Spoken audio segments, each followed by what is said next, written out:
Miami was supposed to be just another trip. Cameras rolling, sunshine gleaming, the Frost family pretending to be picture perfect for one more storyline. But behind the glitter, something darker was brewing, something that would shatter Rasheeda's world in seconds. It started with a whisper in a production assistant's ear, a rumor too wild to ignore.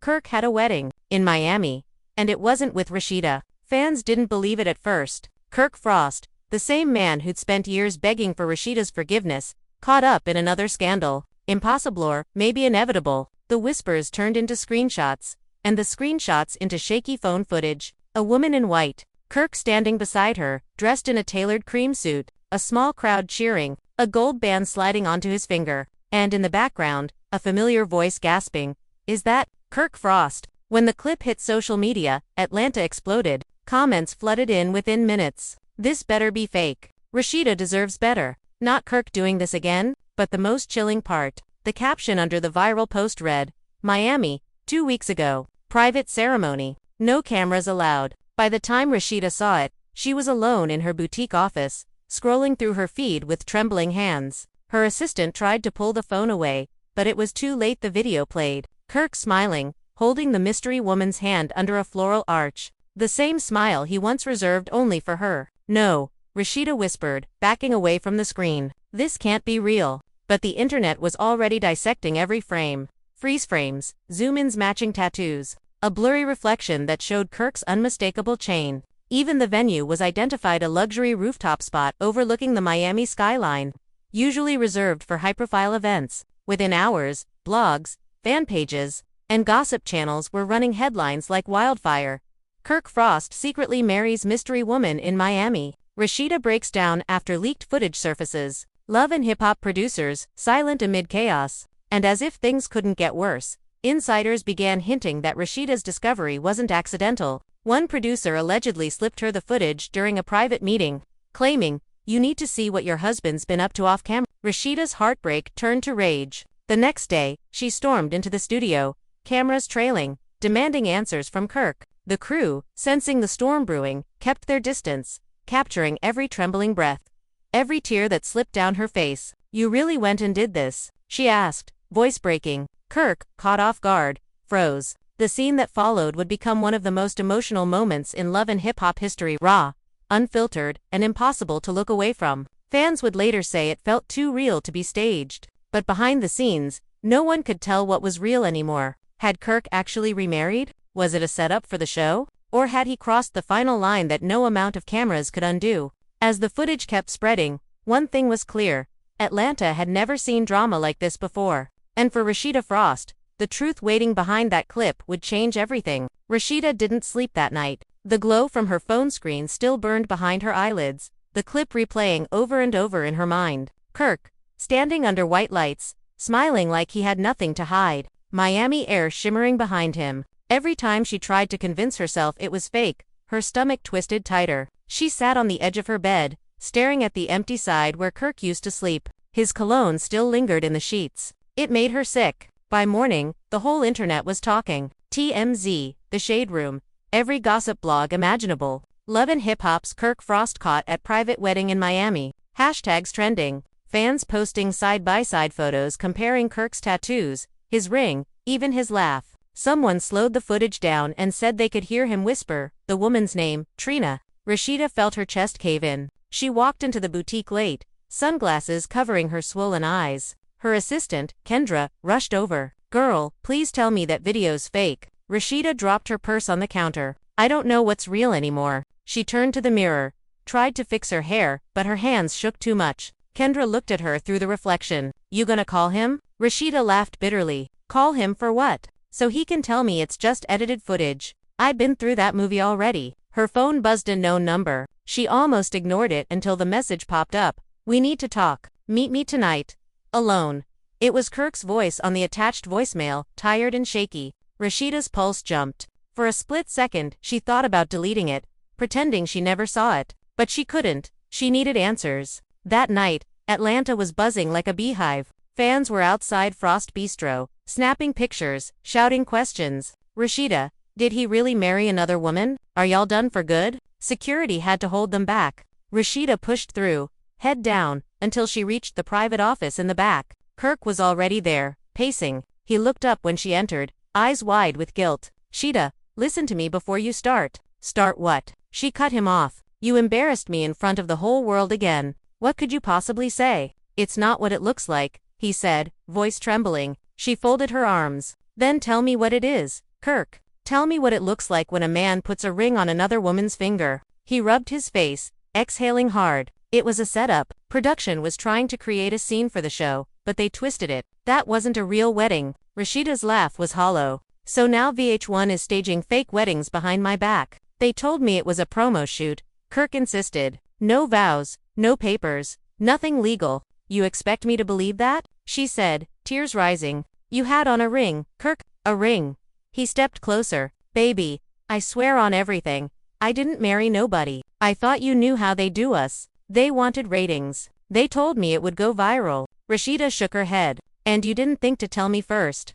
Silence. Just the hum of the air conditioner and the muffled noise of cameras outside. Kirk's silence said more than his words ever could. She turned to leave, but he grabbed her arm gently. "Sheeda, please don't walk out. Let go." He did. Slowly, when she stepped outside, her eyes caught the reflection of a camera lens peeking from the corner. They were filming. The whole time, her heartbreak was being turned into another storyline. That's when she lost it. "Cut the cameras," she shouted. Crew members froze. "Y'all think this is funny? You think my pain is a plot twist?" She shoved the door open and stormed into the night. By the next morning, clips of that outburst leaked online. Fans sided with her instantly. Comments flooded her page. "We love you, Rasheeda. You deserve better. Fire the whole crew." Kirk's name became a curse word overnight. He stayed silent, but silence only made things worse. 2 days later, a gossip blogger named Lola Lux posted something that reignited the chaos. She claimed to have exclusive footage from the same Miami event, longer,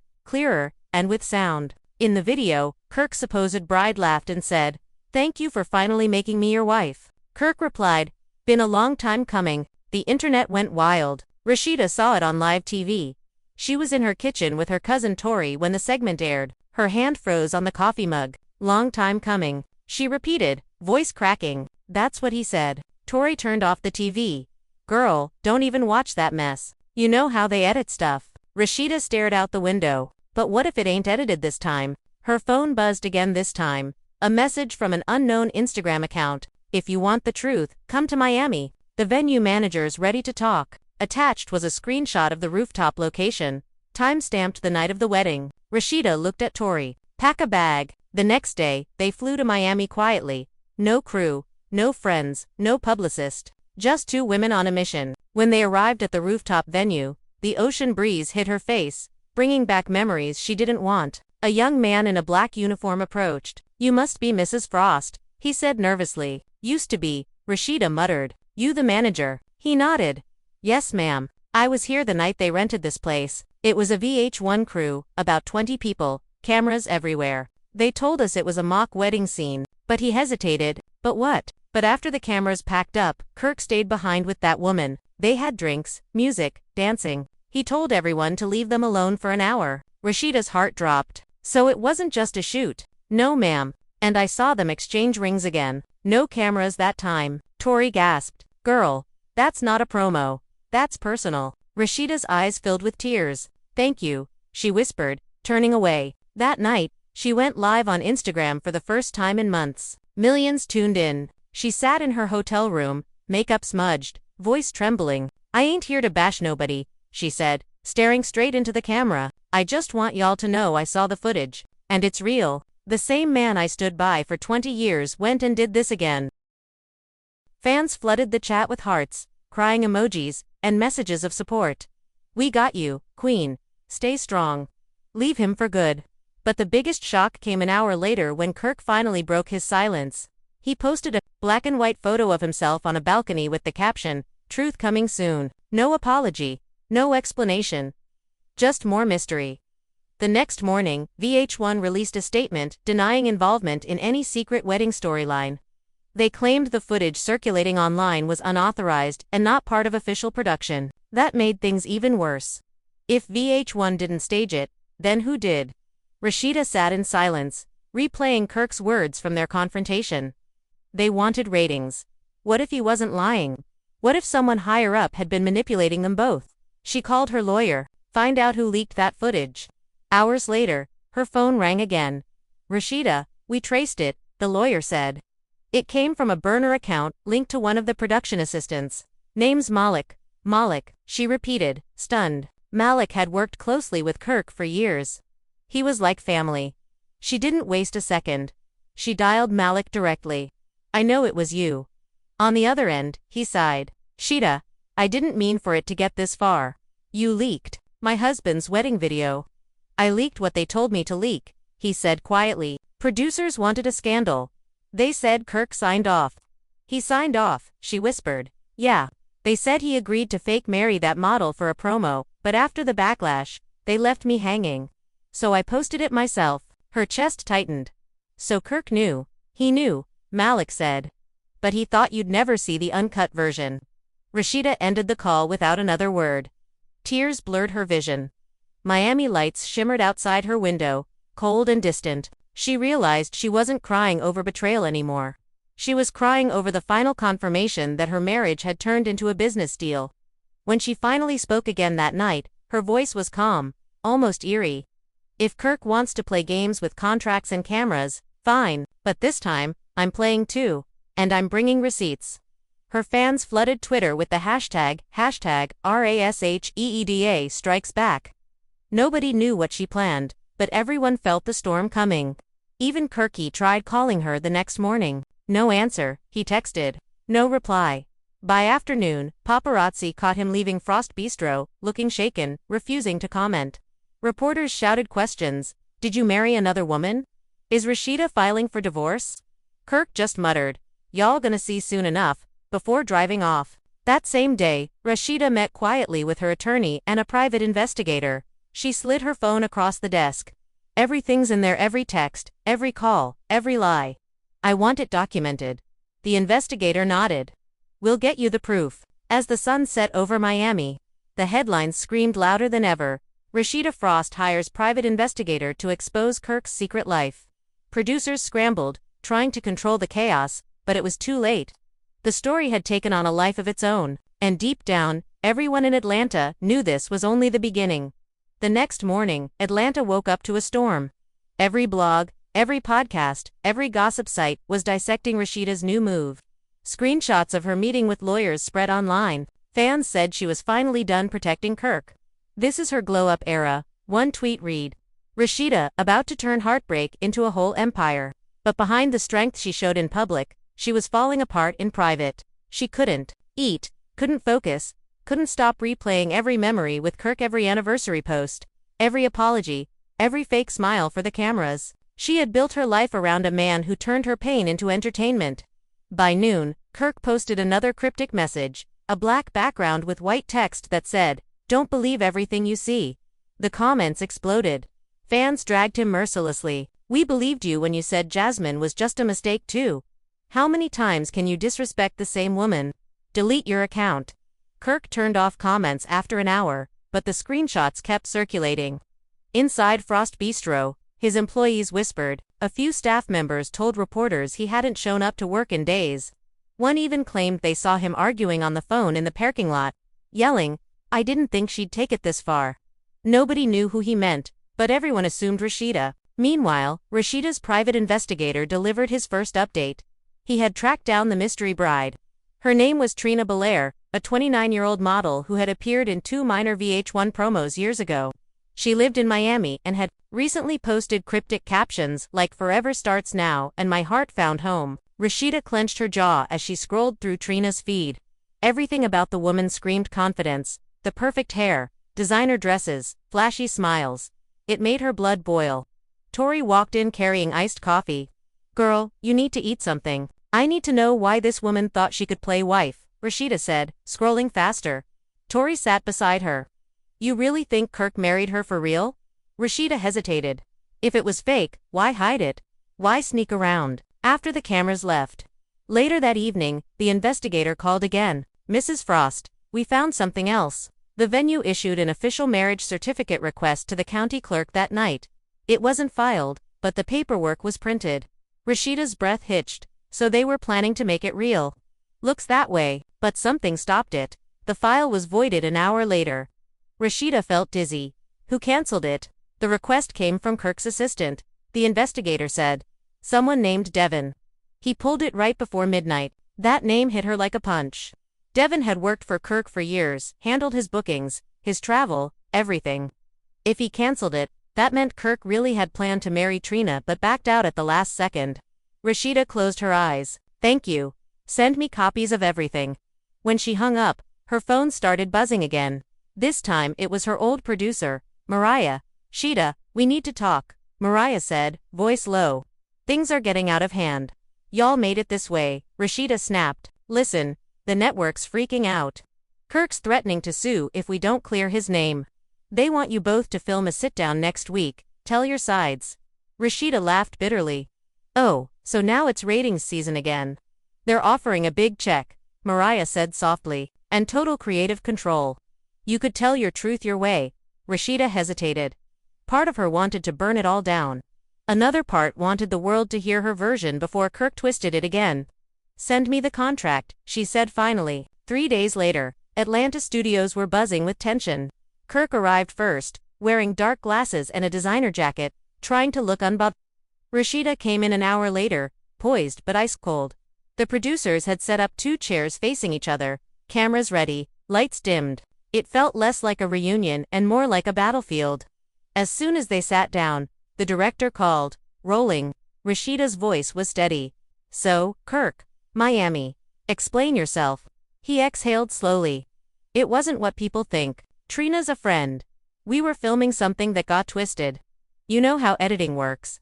Editing doesn't make you hold someone's hand under the moonlight, she said sharply. He looked down. I made a mistake. I thought I could fix my image for TV. They told me if I did this fake wedding scene, it would refresh the Frost brand. Refresh, Rasheeda repeated.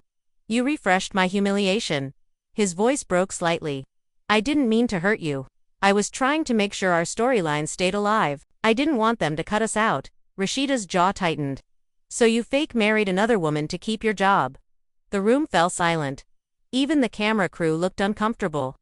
Kirk rubbed his temples. I thought we were partners in this. I thought you'd understand it was just business. Business? She repeated, her voice rising. Our marriage ain't a contract, Kirk. It's supposed to be love. He didn't answer. And in that silence, something inside her snapped. You know what? She said quietly. For years, I defended you. When people called you a cheater, I said you were growing.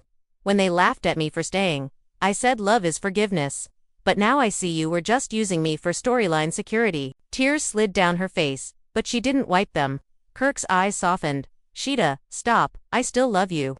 No, you love attention, she said, standing. And I'm done feeding it. She walked off set, leaving Kirk sitting alone under the blinding studio lights. The next day, that footage leaked. Someone on the crew uploaded a clip showing Rasheeda's exit. It hit every platform within hours. Fans flooded comment sections again. That was raw. She's finally free.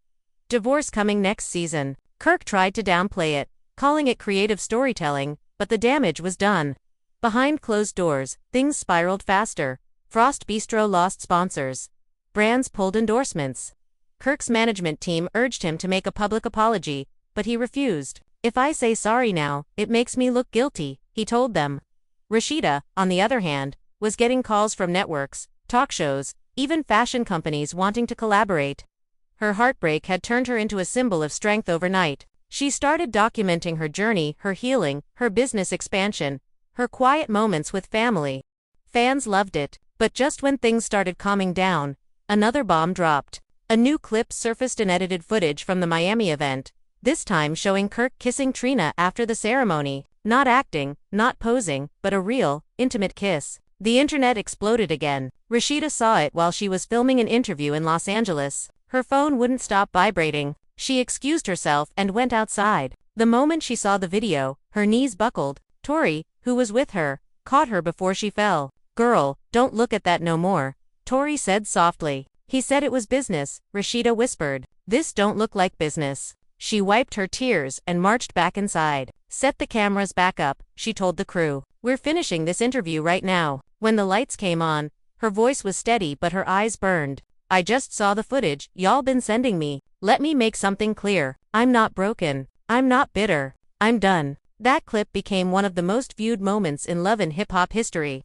Millions of women reposted it, calling it the breakup speech of the decade. Kirk went silent again, this time for weeks. Then, just when everyone thought it was over, an anonymous email landed in Rasheeda's inbox. Subject line: he wasn't alone that night. The sender claimed to have more footage security camera clips showing Kirk and Trina meeting at a private villa 2 nights after the ceremony. Attached were time-stamped stills. Kirk entering the villa with flowers, leaving at sunrise. Rasheeda's heart pounded. She sent the files to her investigator immediately. Within hours, he confirmed they were authentic. The villa was real, the date matched, and Kirk's car was on the valet log. That night, Rasheeda called Kirk for the first time in weeks. He answered on the second ring. "Sheeda," he started, his voice small. "Don't say my name," she said. "I just want to know one thing. Did you spend that night with her?" Silence stretched for 10 seconds. Then Kirk whispered, "Yes." She hung up. No yelling, no tears, just quiet. The next morning, she posted a single message: "Truth sets you free." Beneath it, a picture of her hand sliding off her wedding ring. Millions of likes within minutes. Everyone knew what it meant. Back in Atlanta, Kirk packed his things and moved into a rental. Paparazzi swarmed his car. When reporters shouted questions, he only said, "I lost everything because of a lie that turned true." For Rasheeda, though, the story wasn't finished. The investigator called again that evening. "Mrs. Frost, there's something else. Trina's been shopping around a tell-all interview. She's claiming Kirk promised her money and fame." Rasheeda sighed. "Of course she is. Should we stop it?" the investigator asked. "No," she said calmly. "Let her talk. The more she says, the more the truth shows itself." But deep down, she knew one thing for sure. The war between her and Kirk had just gone public, and there was no turning back. Trina's interview dropped on a Thursday night, and Atlanta practically stopped breathing. Every gossip page shared the same thumbnail: Trina sitting on a velvet couch. Perfectly styled, eyes glistening like she'd rehearsed her sadness. The title screamed, "Trina Belair tells her truth.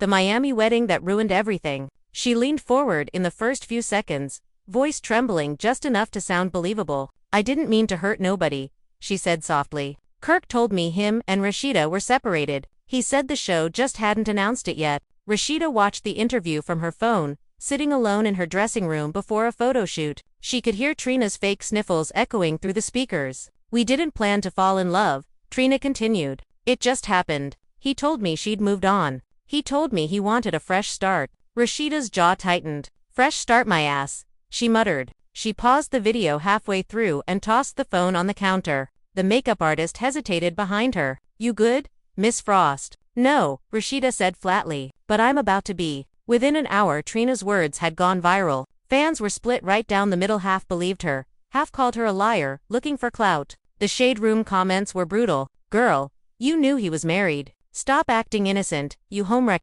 Others defended her. "Kirk been lying since 2012. We all know that." Maybe Rasheeda wasn't giving him attention. The chaos only fueled the fire. But then something unexpected happened. An anonymous source leaked behind-the-scenes audio from Trina's interview. In it, she was laughing between takes, saying, "They gonna eat this up. VH1 gonna call me after this for sure." That clip spread faster than her actual story. Overnight, the tide turned again. Everyone was back on Rasheeda's side. The next morning, Kirk showed up at Rasheeda's house unannounced. He knocked until her security finally opened the gate. She came out wearing a robe and sunglasses, coffee mug in hand. No makeup, no patience. "What are you doing here?" "We need to talk," he said, eyes swollen from sleepless nights. "We talked when you confessed," she replied coldly. "Conversation's over." "She's lying," he said quickly. "Trina's twisting everything. She wants fame." "I never said we were separated." Rasheeda crossed her arms. "So you're saying you didn't tell her that?" "No," Kirk insisted. "She started pushing it after the shoot. She wanted it to be real. I backed off. She kept calling, showing up. When I stopped answering, she sold her story." "You expect me to feel sorry for you now?" "No," he said quietly, "but I need you to know the truth." She sipped her coffee. "Truth left this house a long time ago." She turned to walk back inside. Kirk reached out, but her guard stepped between them. "You should leave, Mr. Frost." By afternoon, that confrontation had already leaked. A neighbor filmed the whole thing from across the street. The clip Rasheeda in her robe, Kirk begging at the gate became the most shared video of the week. Fans captioned it, The end of Frost Empire. That night, Rasheeda finally sat down with her sons. They were quiet, confused. "Mom," one of them asked softly, "is it true? Did Dad really get married again?" She hesitated, forcing a smile she didn't feel. "Sometimes grown-ups make bad decisions," she said. "But we're gonna be fine, okay?" They nodded, but the sadness in their eyes gutted her. Hours later, she received a call from VH1 executives. They wanted to pitch something new, the Frost Fallout Special, a 1-hour primetime event showing her side, her strength, her story. The offer was big, life-changing money, and full editorial control. Rasheeda thought about it all night. The fame, the pain, the years she'd spent being the quiet wife cleaning up Kirk's messes. Then she thought about the fans who kept flooding her DMs, saying, "We're proud of you." She finally called Mariah, the producer. "Set it up, but I'm telling my story raw. No filters, no soft edits. I want people to feel what I felt." 2 weeks later, the Frost Fallout Special began filming. The first scene opened in Rasheeda's boutique. Soft lighting, empty racks behind her, a quiet atmosphere. She sat on a stool, speaking straight to the camera. When you build a life with somebody, you don't expect it to become a TV script, but that's what happened to me. Her voice cracked, but she didn't stop. Every time I forgave, they made it content. Every time I cried, they called it good footage. This time, I'm not crying for views. I'm crying for me. The internet blew up with praise. "This is real. She's finally free." Celebrities reposted clips, calling her brave. Even Michelle commented, "Been there, sis. Proud of you." But Kirk wasn't ready to fade quietly. The night before the special aired, he went live on Instagram. The caption said, "My side of the story." He looked exhausted, sitting in a dimly lit room. "Yeah, I messed up," he began, "but don't let these cameras fool you. They make villains out of people. What y'all don't know is, I wasn't the only one keeping secrets." His tone shifted bitter, defensive. "Rasheeda ain't as innocent as she plays. Ask her about that trip to Puerto Rico last year. Ask her who she met with." Within minutes, his words were everywhere. Fans demanded answers. "Puerto Rico, what happened? Is this revenge or truth?" Blogs reposted the live, speculating wildly. Rasheeda saw it as she was preparing for her next interview segment. Her makeup artist froze "Girl, he really said that." She took a deep breath. "Let him talk. I got nothing to hide." The next morning, she addressed it directly in the final part of the special. "If Kirk wants to throw stones, that's fine. Puerto Rico was a business trip, but even if it wasn't, I earned the right to live my truth after everything he put me through." Her tone was sharp but calm, the kind that cut deeper than shouting. The audience online went wild. #Rasheeda Forever trended for 2 straight days. Kirk's attempt to flip the narrative backfired instantly. Still, the damage between them wasn't just public, it was legal now. Their lawyers started negotiating separation terms quietly, but nothing stayed private for long. Leaked court documents showed Rasheeda filing for irreconcilable differences and requesting full control of their joint ventures. Kirk tried to block it, claiming she owed him half the brand. Fans took sides like it was a championship game. One side cheered for Rasheeda's independence. The other accused her of milking the situation for attention. She ignored them all, focusing on rebuilding her brand. But one night, a delivery arrived at her boutique. No name, no card, just a flash drive inside a small velvet box. Tori stared at it suspiciously. "Girl, that looks creepy." Rasheeda plugged it into her laptop anyway. A video file appeared titled "The Real Story," MP4. When she clicked play, her face went pale. It was footage from a hidden camera. Kirk and Trina sitting in a hotel lobby, arguing. Kirk's voice was low but clear. "I told you it was for the cameras. Stop calling me." Trina hissed back. "You promised me this would change everything." Rasheeda sat frozen. "Where did this come from?" Tori leaned closer. "Somebody's trying to help you." Rasheeda sent it to her lawyer immediately. Within hours, her team confirmed the footage was authentic, time-stamped 2 days after the Miami ceremony. It proved everything Kirk denied. The next morning, she dropped the clip on her Instagram with one caption: "Truth. No edits. No excuses." The internet exploded all over again. Fans were stunned. Kirk trended nationwide. Trina deleted her social media within hours. VH1 released an emergency statement saying, "We stand with Rasheeda Frost during this difficult time." It was over publicly, emotionally, completely. But even after winning the narrative, Rasheeda couldn't shake the emptiness. She sat in her dressing room that night, staring at her reflection. "I got the truth," she whispered to herself, "but I still lost the love." Her phone buzzed an unknown number again.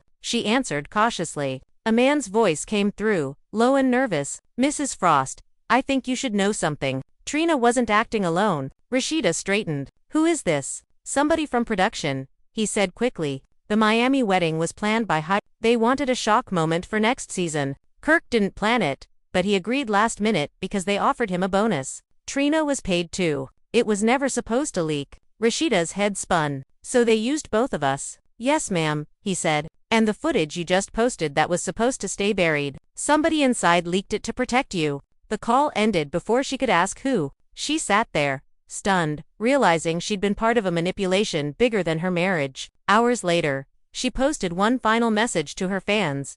"They turned my real life into a storyline, but the story ends here." The internet flooded with support again. Women called her an icon. Men called her strong. And somewhere in Atlanta, Kirk sat alone, scrolling through the comments, realizing he had not only lost his wife but the last person who ever believed he could change. Outside, cameras still flashed, lights still burned.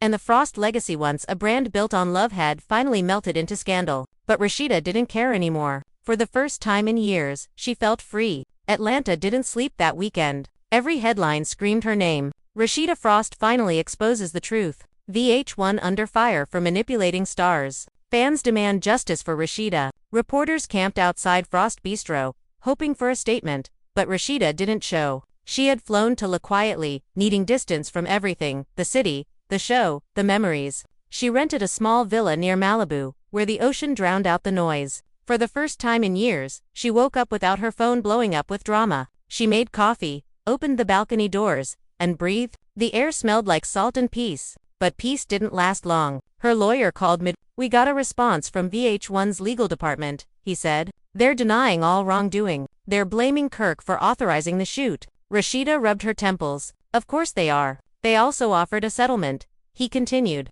"A lot of money. But it comes with an ND. You'd have to stop talking publicly about the situation." She went quiet for a long time. "How much?" "7 figures. Tell them I'm not signing," she said flatly. "Money can't buy back what they took." The lawyer sighed. "You sure, Rasheeda? You could walk away from this, richer and done with it." "I'm already done," she said. "I just need closure, not cash."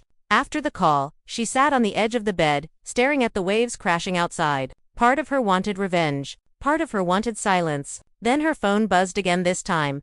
A text from an unknown number. "They're trying to erase the footage. Check your email before it's gone." She rushed to her laptop. There it was. An anonymous link to a hidden folder. Inside were dozens of files labeled Miami Shoot Raw Takes. She clicked one. It showed a producer whispering to Kirk, "This is perfect, just act natural when she walks in. Remember, we need emotion." Kirk nodded, visibly nervous. Then another clip, one she had never seen before, showed Trina asking, "You sure Rasheeda won't find out?" And the producer replying, "She's not even on the call sheet. She won't know till it airs." Rasheeda's mouth fell open. It was proof, undeniable. The producers had set her up. She called her lawyer immediately. "We've got them," she said, voice trembling. "I have video evidence." That night, she uploaded one short clip to her Instagram story. No caption, just the footage of the producer coaching Kirk and Trina. It vanished after 24 hours, but not before millions of people saw it. The internet went insane. Hashtags like #VH1 exposed and #justice for RASHEEDA trended worldwide. The network tried to issue statements calling it misunderstood creative direction, but nobody bought it. Sponsors started pulling out. Even some cast members threatened to quit. The Frost scandal had turned into an industry crisis. Back in Atlanta, Kirk was losing everything. Frost Bistro closed temporarily after fans protested outside, chanting "Boycott Kirk Frost." He stayed locked inside his condo, curtains drawn, barely eating. A friend leaked a photo of him sitting on the couch surrounded by unopened letters and empty bottles. One night, Kirk finally texted Rasheeda, "I'm sorry for real this time." She didn't answer. The next morning, he sent another message. "I didn't know they were recording everything. They told me it was for promo. I swear I didn't plan to hurt you." Still, no response. On the third day, he called. She let it ring out. The silence between them said everything that needed saying. A week later, Rasheeda returned to Atlanta to meet her legal team. The flight was quiet. When she landed, paparazzi swarmed, shouting questions. "Rasheeda, will you sue VH1? Did Kirk know from the start?" She walked past them calmly, sunglasses hiding the exhaustion in her eyes. At the law office, her lawyer slid a folder across the table. The footage you leaked forced their hand. VH1's board wants to meet privately. They're offering a public apology, but only if you agree to end legal action. Rasheeda looked through the documents slowly. And if I say no, then this could drag on for years. They'll fight dirty, but you'll probably win. She closed the folder. Then we fight. Word of her decision spread within hours. Fans called her fearless. Blogs called her unstoppable. But VH1 wasn't going down without a fight. They started planting stories, claiming Rasheeda had leaked confidential contracts, that she had violated moral clauses. One headline even said, Rasheeda Frost blacklisted from reality TV. She laughed when she saw it. Good, she said. I don't ever want to go back. Instead, she began working on something new, a documentary. Her version of events, her truth in her own hands. She partnered with an independent production company and titled it Unfiltered. The Frost Story. When news of the project broke, the internet went wild again. Fans called it the comeback of the century. Kirk, meanwhile, stayed silent. Insiders said he'd moved out of Atlanta altogether, renting a small house near Savannah. But just as filming began, another twist appeared. The same anonymous contact who'd been feeding Rasheeda info sent a final email. You missed something. Check file 47. She opened it. The video began with a timestamp 2 days before the Miami shoot. In the footage, Kirk sat in a meeting room with the producers. One of them said, You know she's gonna find out eventually, right? Kirk rubbed his face and muttered, Maybe that's what she needs. Rasheeda's heart stopped. She replayed it 5 times to be sure. He wasn't tricked, he agreed. She called Tori that night, voice shaking. He said maybe that's what she needs. Like hurting me with some kind of lesson. Tori's voice softened. Girl, that man never learned what love meant. Rasheeda nodded, wiping silent tears. This time, the world will. When Unfiltered, The Frost Story premiered. It broke streaming records. The first episode opened with the Miami scandal, the leaked footage, and Rasheeda narrating over real clips. They thought breaking me would make good television, she said. Instead, it made history. The docuseries showed every message, every lie, every moment of manipulation. Fans were glued to their screens. Celebrities reposted scenes with captions like Never underestimate a woman's strength. VH1 tried to issue anymore. Her chapter with him was closed. Months later, she launched a new foundation called Truth and Triumph, focused on protecting women in entertainment from contract manipulation and exploitation. The first event was emotionally Nestry veterans sharing stories. Young creators listening, wide-eyed tears and applause mixing in the room. After the event, Rasheeda stood alone by the stage, staring at the crowd. For once, she felt fulfilled. Tori walked up beside her. You know, it's crazy, she said softly. You started this just trying to find the truth. Now you're changing the industry. Rasheeda smiled faintly. Guess pain had a purpose after all. That night, back at home, she sat by her window watching the rain fall over Atlanta. Her phone buzzed with endless messages of congratulations. But she ignored them, focusing instead on the quiet sound of thunder. She whispered to herself, This is the peace I prayed for. She opened her laptop one last time to check the news. Every outlet had the same headline, Rasheeda Frost wins landmark case. The reality star who turned truth into power. And somewhere deep down, she felt a calm she hadn't known since before Miami. The kind of calm that comes when you finally realize you survived everything meant to destroy you. The Frost empire was gone, but a new legacy had been born. One that no producer, no edit, and no scandal could ever touch again. The months after the lawsuit victory felt strange for Rasheeda. The noise was gone, but so was the routine that had ruled her life for years. There were no producers calling, no crew waiting in her driveway, no scripts disguised as reality. Her mornings started in silence, now coffee, a short walk, a few minutes with her thoughts before the day began. It was peace, but it was the kind of peace that made her think. She missed parts of the chaos, not the drama itself, but the feeling of purpose it gave her, the rush of always moving. Now, everything was still. Atlanta treated her differently. People smiled when they saw her in public. Strangers told her she inspired them. Even the ones who used to gossip about her seemed softer now. Fans left flowers outside Frost Bistro when it reopened under its new name, Frost Reborn. Inside, the restaurant buzzed with energy again, families laughing, couples taking photos under the gold neon sign that read Truth Tastes Better. She would walk through quietly, greeting staff, checking details, pretending not to notice how proud they looked just to have her there. Kirk hadn't shown his face in months. The last thing anyone heard, He'd moved to a small town outside Savannah, opening a car repair business and keeping his name off social media. Sometimes people whispered that he sent letters she never read. Sometimes they said he watched her interviews and cried. She didn't ask. She didn't care to know anymore. One afternoon, Rasheeda visited her mother's house, sitting on the porch where she used to dream about music and fame. Her mother poured iced tea and said, "You know, I'm proud of you, but I hope you rest now." Rasheeda smiled. That's the plan. She had built her life twice, once for the world, once for herself. And the second version felt better. Her documentary had gone global. Streaming platforms in Europe and Africa picked it up, and every country that aired it sent messages of support. She received awards she never expected: humanitarian recognition, women's leadership honors, even an invitation to speak at a film festival in Toronto. The same cameras that once chased her tears now captured her triumphs. At the festival, she stepped onto the stage in a white suit, the audience rising to applaud before she even spoke. She took a moment, scanning the room. "Years ago," she said, "I thought being strong meant staying silent. I thought I had to protect people who wouldn't do the same for me. But real strength isn't silence. It's speaking up even when your voice shakes." The audience erupted. Her words were quoted everywhere the next morning. That night, back at her hotel, she sat by the window overlooking the city lights. Her phone buzzed an email from Kirk. She stared at it for a long time before opening it. The message was short. "I watched your speech. You were right. I wasn't strong when it mattered. I hope one day my sons see me as more than what I became. Thank you for showing them how to fight right." She didn't reply. She closed her laptop and whispered to herself, "I already forgave you." The following months were quieter. Rasheeda started mentoring young women entering reality television,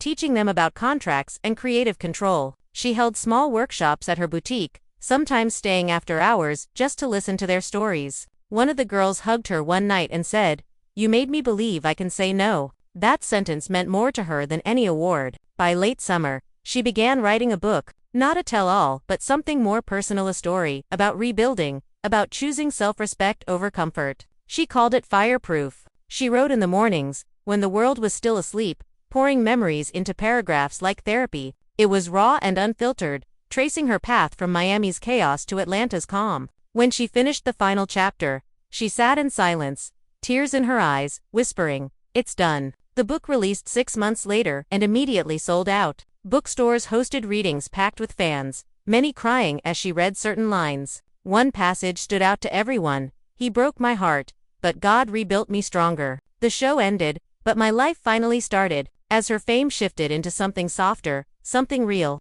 she started finding joy in simple things again: quiet dinners, long drives, family cookouts. Her sons were older now, protective and proud. One day, her eldest walked into her office and said, "Mom, you know we watched everything. We saw you cry. We saw you fight. And we just want you to know we get it now." She hugged him tightly, realizing that the story that once humiliated her had turned into her son's lesson about strength. Years later, when journalists asked if she would ever return to television, she always smiled and said, "Only if I control the cameras." And people believed her, because they had watched her earn that control. The Frost name had changed meaning.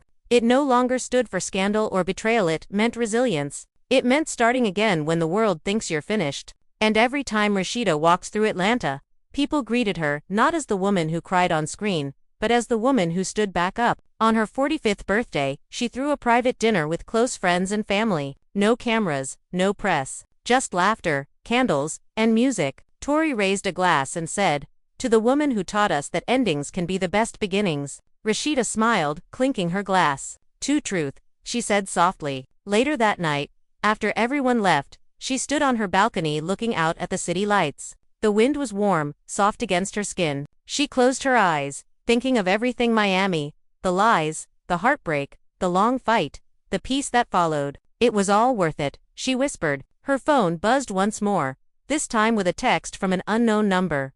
"I saw you tonight. You look happy. That's all I ever wanted." She didn't have to ask who it was. She smiled faintly, set the phone down, and whispered, "Me too." The camera would fade out there if it were a Shotha heroine framed against the skyline.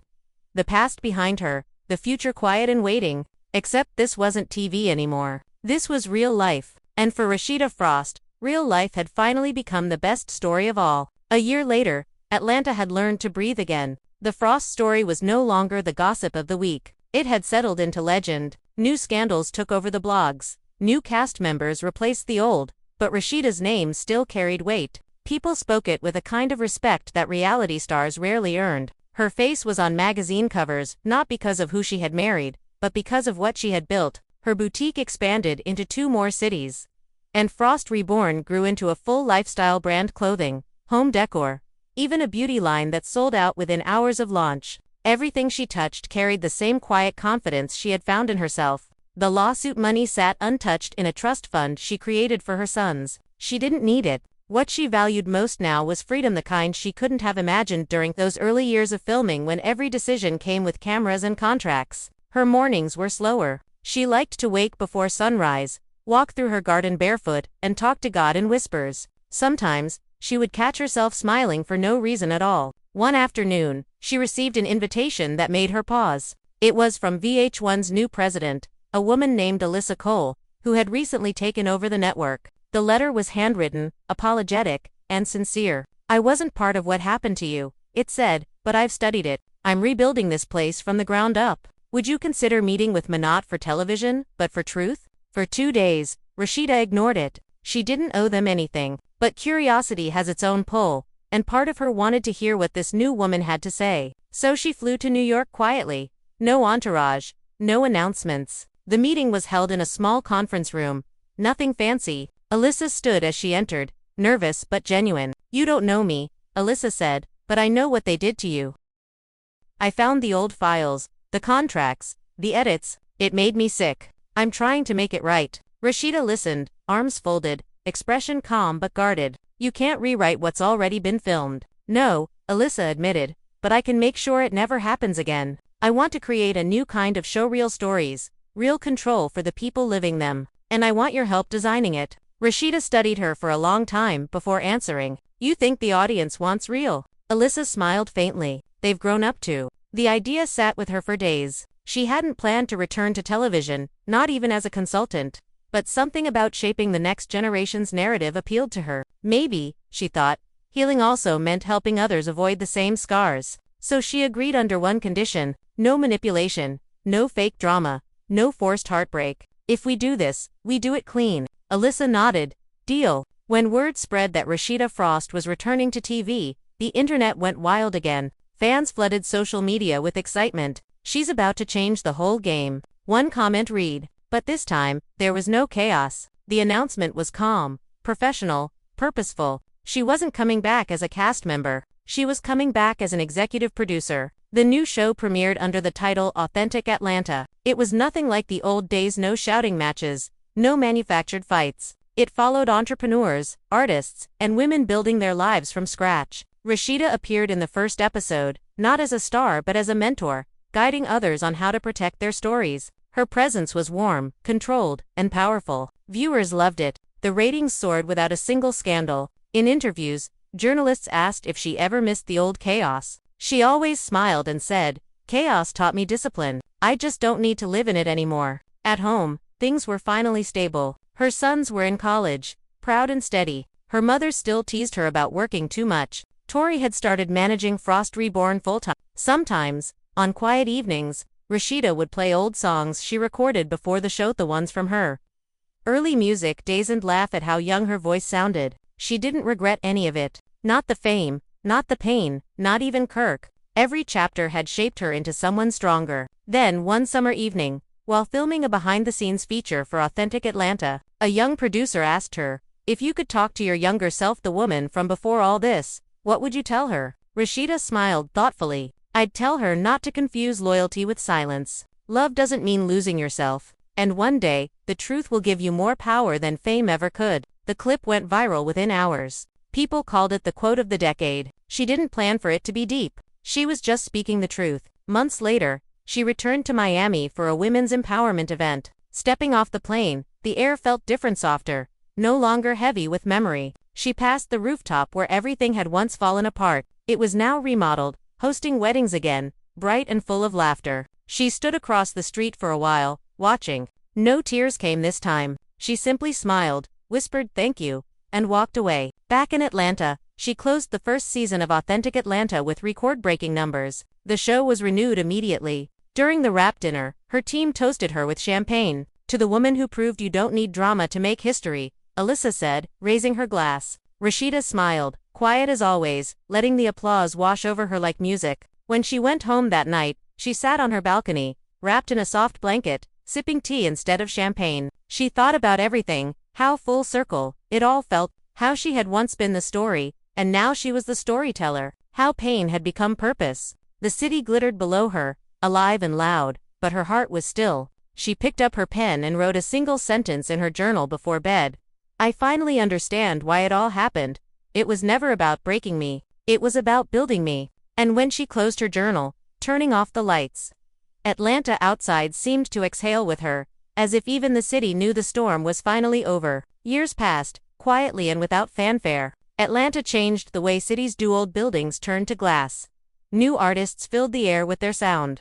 And the streets that once carried whispers of scandal now hummed with a softer kind of memory. Time has a way of sanding down the rough edges of a story, and somewhere in that long stretch of years, Rasheeda Frost became less of a headline and more of a legend. Her name no longer belonged to the tabloids. It belonged to something cleaner, steadier. Her brand, Frost Reborn, grew into a global company, but it didn't feel like the fast, loud success she had once chased. It was patient, deliberate, built on integrity and calm. Her boutique became a community space where young women came not just to shop but to learn to study design, marketing, and self-respect. She sat with them often, sipping coffee while they asked questions about business, about resilience, about the right way to stand up after being knocked down. She always smiled before answering, never pretending it was easy. Her sons were grown now, tall, confident, grounded men who loved their mother fiercely. The youngest ran the media side of her company. The eldest managed the foundation she had built to protect women in entertainment.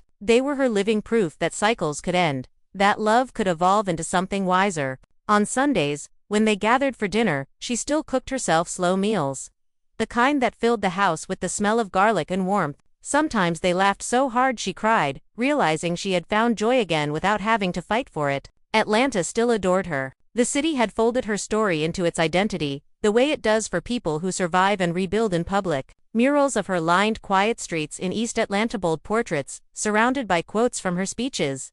Truth heals. Love doesn't mean silence. Fireproof.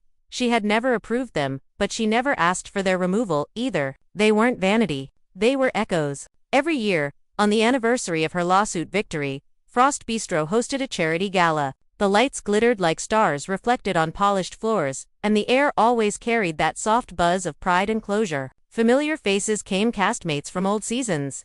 Some producers who had once been complicit, even a few reporters who had built their careers off her pain. No one talked about the past anymore. The conversations were about growth, about what came after the storm. One year, she noticed a quiet figure standing near the back of the room. Kirk. He looked older, smaller somehow, time having done what no argument ever could. He didn't approach her, and she didn't call him over. But when their eyes met across the room, there was no bitterness left. He raised his glass slightly, a silent acknowledgement. She nodded once, enough to say that forgiveness wasn't a word anymore, it was a fact. That small, wordless exchange was all the closure they ever needed. Later that night, after the gala ended and the city fell back into quiet, Rasheeda drove home alone. She kept the radio low, the road lights blurring into gold streaks on the windshield. Atlanta had never looked more beautiful to her. It wasn't the same city that once judged her or filmed her tears. It was older too, wiser, maybe a little more forgiving. She rolled down the window and let the wind rush in. For the first time in years, she felt completely present, no memories pressing at the edges. No ghosts in the corners of her thoughts. Just now. Just peace. The next morning, she woke early and stood on her balcony. Dawn stretched slowly over the skyline, painting everything in that pale pink light that never lasts long but makes the world feel soft for a few minutes. She thought about the first time she had come to this city as a young woman, hungry for fame, chasing cameras and music videos and fast applause. She smiled faintly. That version of her still lived somewhere deep inside, a reminder of ambition, of innocence, of the girl who believed love could fix anything. She didn't resent her. She thanked her. Her phone buzzed with messages from her team, press requests, brand collaborations, schedules. She ignored them all for a while. Instead, she sat down with a notebook and started writing again, something she hadn't done since her book Fireproof. Not for publication this time, but for herself. She wrote about quiet victories, mornings that didn't hurt, friendships that lasted, the beauty of aging without fear. She wrote about how forgiveness was not one grand gesture but 1,000 tiny decisions to let go. And as she wrote, she realized she wasn't documenting her past anymore, she was sketching the blueprint of peace. Her days became rhythm. She taught, she traveled. She still loved fashion, still loved a good photo shoot, but there was no hunger behind it now, only artistry. She launched a scholarship fund for young designers from Atlanta's South Side, naming it after her grandmother, the woman who had first taught her how to sew. At the award ceremony, she spoke to the students with the same fire that once fueled her confessions on camera. "The world will try to make your pain profitable," she said, her voice low but sure. "Don't let them. Own your story before anyone else does." Those words were quoted for weeks after, but she didn't care about that. She cared that the young faces in front of her were listening. As the years moved on, she began spending more time outside the city. She bought a small property by the Oshona, quiet stretch of coastline near Savannah, where the waves sounded like a heartbeat against the shore. She went there often, sometimes alone, sometimes with family.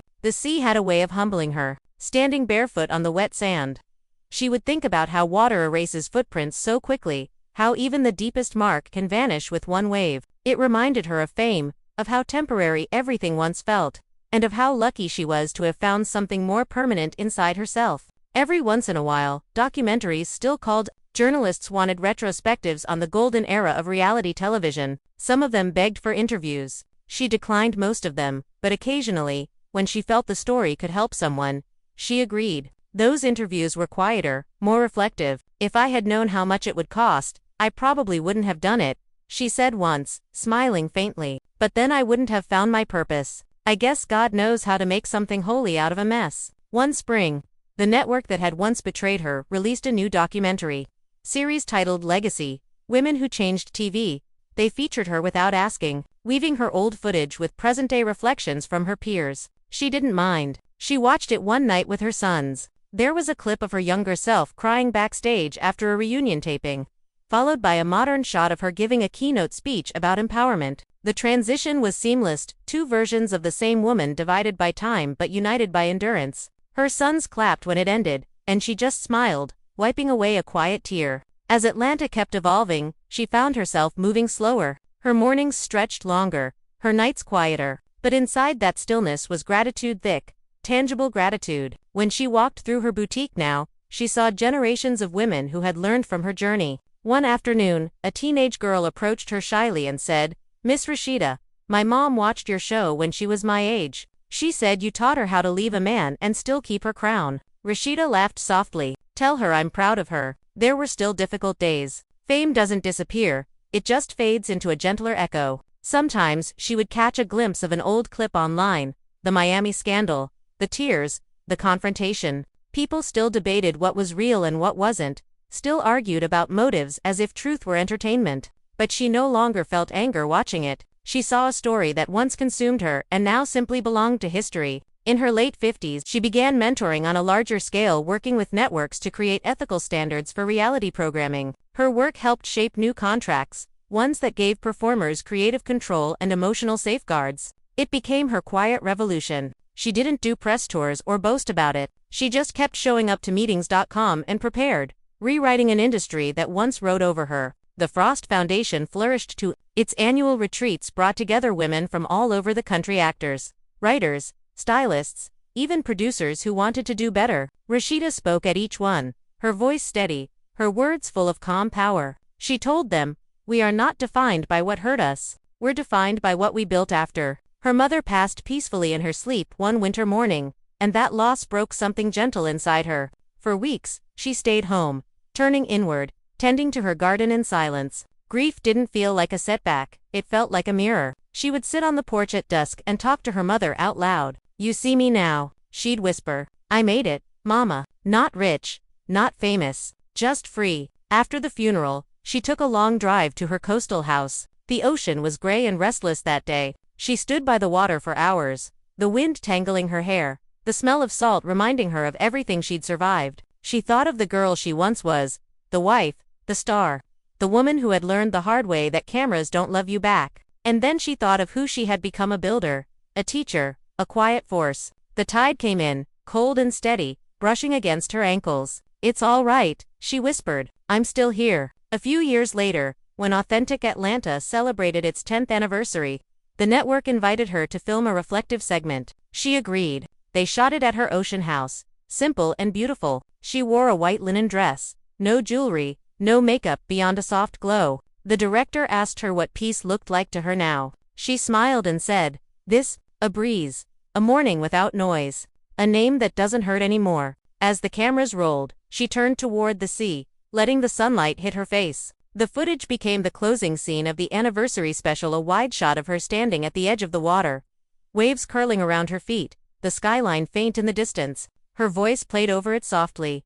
"Some stories start with chaos and end with calm. Some storms come just to wash you clean. Mine did both." The special aired worldwide, social media filled with messages from people saying they cried watching it, that her story made them believe in redemption. She read a few before turning her phone off. She didn't need validation anymore. She just needed quiet. In her 60s, Rasheeda stepped away from business, leaving the day-to-day operations to her sons. She still attended board meetings, still signed off on creative campaigns. But most of her time went into writing and gardening. Her house became a sanctuary of color roses, magnolias, and jasmine climbing along the fences. The air always smelled like spring, even in winter. Friends joked that the garden was her new stage, but she laughed and said, "The flowers don't need applause." On warm evenings, she would sit outside with Tori, sipping wine as the sun dipped below the horizon. They talked about everything and nothing: memories, old friends, the way Atlanta never really slept. Tori often said, "I still remember the night you told me to pack a bag for Miami. That trip changed everything." Rasheeda smiled softly. It did. It broke something that needed to break. The final chapter of her public life came unexpectedly. A major streaming platform approached her about producing a biopic based on her life. At first, she refused. "My story's already been told too many times," she said, but the producers promised something different. A film written, directed, and narrated by women, focused not on scandal but on resilience. She agreed, on the condition that she would narrate it herself. The film premiered in theaters across the country. It opened with her voice, older now, deeper, steadier, saying, "I once thought my story was about betrayal. Turns out, it was about rebirth." The closing scene mirrored the real footage from years before. Her standing by the ocean, smiling, peaceful. Audiences wept. Critics called it one of the most honest portrayals of fame ever made. She attended the premiere in a simple black dress, no diamonds, no theatrics. When the crowd stood to applaud, she placed a hand over her heart and mouthed, "Thank you." When the lights dimmed that night and the theater emptied, she stayed in her seat for a while, listening to the echo of her own voice fading from the speakers. She thought about how strange it was to live long enough to watch your own redemption. She whispered softly to the empty room, "It was worth it." In the years that followed, she rarely gave interviews. Her public appearances grew fewer, her private joys deeper. Atlanta still knew her name, but now it meant legacy, not gossip. People would point at her quietly when she passed by and say, "That's Rasheeda Frost. She changed everything." And sometimes, late at night, she would sit by her window, the moonlight spilling across the floor, and remember it, all: the chaos, the love, the heartbreak, the rebuild. She didn't wish it away. She didn't rewrite it. She just breathed it in, like a song that had finally reached its last note. The house by the ocean grew older with her, its walls lined with photos of family and friends. One picture always stood out: her, standing with her sons at the Frost Reborn opening, all smiles, no shadows. It was framed beside a quote she once wrote on a napkin and later had printed, "When the fire burns through everything, what's left is who you really are." That's how people remembered her. Not as the woman who cried on reality TV, not as the star of a scandal, but as the one who rose quietly after the flames and built something lasting from the ashes. And so, when the story of Rasheeda Frost was finally told one last time, it didn't end in tears or applause. It ended in stillness, the soft sound of waves, the warmth of Atlanta lights, and a woman sitting beneath them, smiling into the quiet she had earned. Atlanta kept moving, but Rasheeda never fell behind. Every few years, her name circled back into headlines, not for drama, but for business. When Frost Reborn expanded into home decor and wellness products, the industry called it a masterclass in quiet branding. She didn't chase virality anymore. She moved like a woman who had already seen every high and low and didn't need to prove a thing. Her face stayed familiar, but her energy changed, calmer, grounded. Her team called it legacy mode. On weekdays, she still stopped by the boutique, never making an entrance, just walking through like any regular day. She checked fabrics, greeted staff, and always asked who needed a break or a raise before she talked profits. People loved working for her because she listened. When customers recognized her, she smiled politely, took photos when asked, and kept it short. Fame was a language she understood but didn't speak anymore. She started guest lecturing at business schools too. Standing in front of students half her age, she told them stories without exaggeration, the deals that went wrong, the contracts that taught her the word ownership, the mistakes that turned into lessons. "The camera doesn't owe you honesty," she said once. "You owe it to yourself." The room had gone silent. That line was clipped, reposted, and quoted on panels she never attended. By the time Frost Reborn opened its Atlanta headquarters, a glass-walled building downtown with the skyline reflected across every floor, her sons were leading most of the operations. She preferred being upstairs in her creative office, sketching ideas, building campaigns, working out color palettes by hand. Sometimes she'd laugh at how it all came full circle, how fashion, the thing that once filled empty spaces between show tapings, had become her entire piece. Outside, Atlanta changed again. Construction cranes replaced familiar blocks. New artists, influencers, and stylists filled the scene. Yet every generation somehow found her. The younger crowd called her Auntie Sheeta online, quoting her interviews and remixing her old lines into motivational audios. She didn't mind. She said once in an interview, "If my story can keep somebody from being used, let it be recycled forever." The Frost Foundation grew faster than any of her brands. It sponsored therapy programs for reality show veterans, small business grants for women rebuilding after public scandals, and mentorship programs in schools. Rasheeda showed up to most events quietly, never making long speeches. She preferred sitting in the audience, clapping for others. Cameras always caught her wiping a tear when someone said her name. But she'd wave it off, saying, "I'm just proud of them, that's all." Her relationship with Kirk stayed polite. Not close, not cold, just two people with shared history who had found different rhythms. He attended charity events sometimes, standing off to the side, hands in pockets, no cameras hovering. Once, during a panel discussion, someone asked her if forgiveness was easy. She looked straight ahead and said, "It's not supposed to be easy. It's supposed to be real." That was all she ever said about it again. She still filmed small content occasionally, lifestyle clips, fashion tips, short motivational reels. Nothing scripted, just her talking, laughing, sometimes holding her coffee saying, "Good morning, y'all." The simplicity of it resonated. Fans commented, "She's the only one who doesn't fake it anymore." Sponsorships poured in, but she accepted only what fit naturally. Her team once suggested she do a reality comeback. She shook her head. That chapter already paid its rent. In 2025, she collaborated with a major network to produce a limited docuseries on Black entrepreneurship in the South.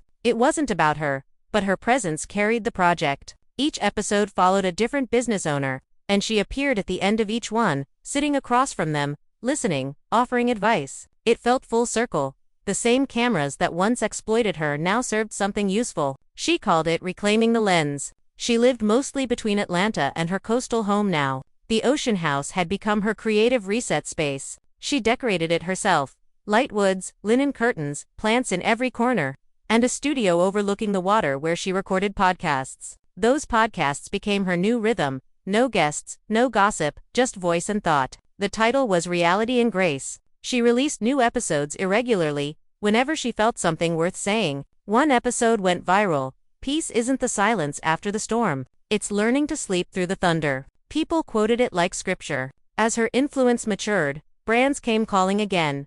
Fashion weeks, film panels, women's forums. She attended selectively, moving with quiet professionalism. She didn't crave the front row anymore, but they still gave it to her. Reporters said she had the kind of aura that didn't need introduction, and when they asked about her journey, she always returned to the same sentence: "I stopped letting pain be my personality." Time didn't soften her. It refined her. She stayed fit, still styled herself, still laughed easily. She traveled when she wanted, worked when she chose, lived on her own schedule. The house in Atlanta became a hub for her family. Grandkids' toys eventually filled the living room. Sunday dinners became weekly traditions again, laughter echoing down hallways that once held arguments. She called it her proof that peace lasts longer than noise. There were still people who tried to link her name to old rumors, to spark small dramas for clicks, but she never responded. Silence had become her power move. Whenever her sons brought up an online post, she'd wave her hand and say, "If they still talking,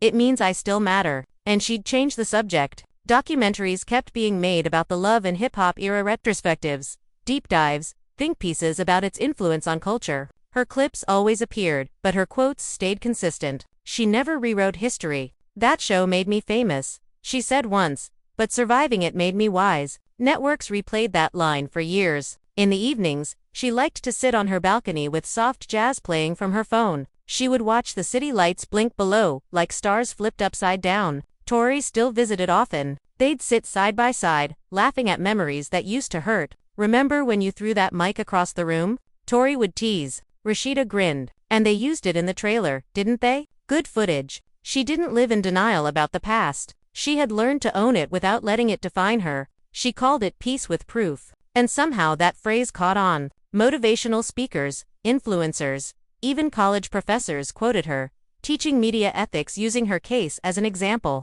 She didn't chase that spotlight either. She just let it happen. When people asked her what success meant now, she said, "It's waking up without wondering who's editing my story." And that line summed up her life perfectly. Her schedule slowed, but her vision didn't.